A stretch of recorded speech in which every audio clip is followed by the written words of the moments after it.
Hello everybody, welcome to Pralines, Deliciousness from the World of Art. The artist I'm presenting you today is Luciano Minguzzi. To deduce the essential ingredients of his works, we have his autobiography. Though son of Armando Minguzzi, a talented sculptor, he considers himself part of the class of laborers and peasants. Of this class, he underlines the rough materiality, the closeness to animals, the olfactory contact with manure. The key episode of his artistic life takes place when he is 6. The First World War is in full swing. The child, together with his mother, is taking refuge at his grandparents'. Curling himself up, he peeps under his aunt's skirt at her buttocks. The agitation found at the discovery of the female body has transformed itself into a kind of ecstasy. In 1931, Luciano Minguzzi enters the Academy of Bologna under the guidance of Hercule Trey. His points of reference are Medardo Rosso and Arturo Martini, but he feels attracted above all by the Romanesque sculpture, of which he particularly admires the crucifix of the Master of Saint Anastasia. He also admires its popular content through the obscene figures present in medieval churches. The vicissitude that leaves an indelible trace in his life is the war. He lives it as a painful and sensual aesthetic experience. He himself confesses, "I had my eyes popping out of my head in order to catch everything." For example, after the bombardment of September 27, 1943, corpses are described as no longer those of human beings, but peeled forms of mannequins. He can't but notice that from the ruins emerged 2 nude split legs displaying a woman's bluish pubis.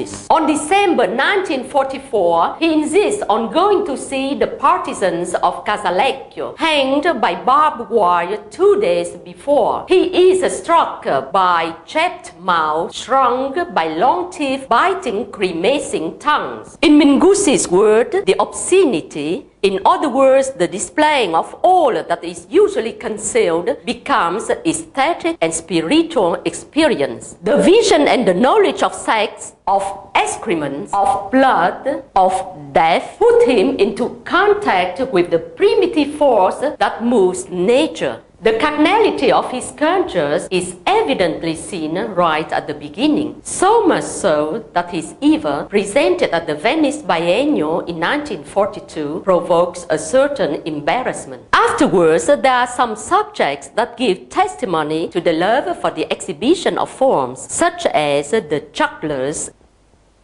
and the contortionists. His female figures are characterized by the volume of buttocks and of breast, by the opening of legs, by the splitting that signals sex, the splitting that often transforms itself into a wound that rips through the stomach. In fact, eroticism by nature often adjoins the reign of death. This wound once again describes his war experience. In the group Men of Lager, 2 figures reduced to anthropomorphic larvae remind us of the description of the dead under the bombardment. Mannequins packed in an iron packaging that has nothing to do with the sepulchre, but more or less with a cabinet in the Museum of Natural History. The swimmers represent one of the last phases of Minguzzi's research. 3 great sculptures with superhuman efforts, highlighted by a mouth that recalls the one described for the hang of Casalecchio, search for their own way in the afterworld dimension, no longer in the historical one. Another recurring theme is that of animals. For example, the dog among the canes, a dramatic figure desperately trying to get free from the tangle where he finds himself. This spiritual tension with which paradoxically his art is imbued honors him with the assignment to realize works of extraordinary religious importance, among which are the 5th door of Duomo of of Milan and The Door of the Good and the Evil of St. Peter's. The works I present you today belong to one of the sacred series of Minguzzi, The Door of St. Fermos in Verona, realized in bronze in 1984, made up of 24 panels that, before being molded, were designed and engraved in wood. These two, engraved directly by Luciano Minguzzi, are dedicated respectively to St. Fermos flogging and to St. Rusticus.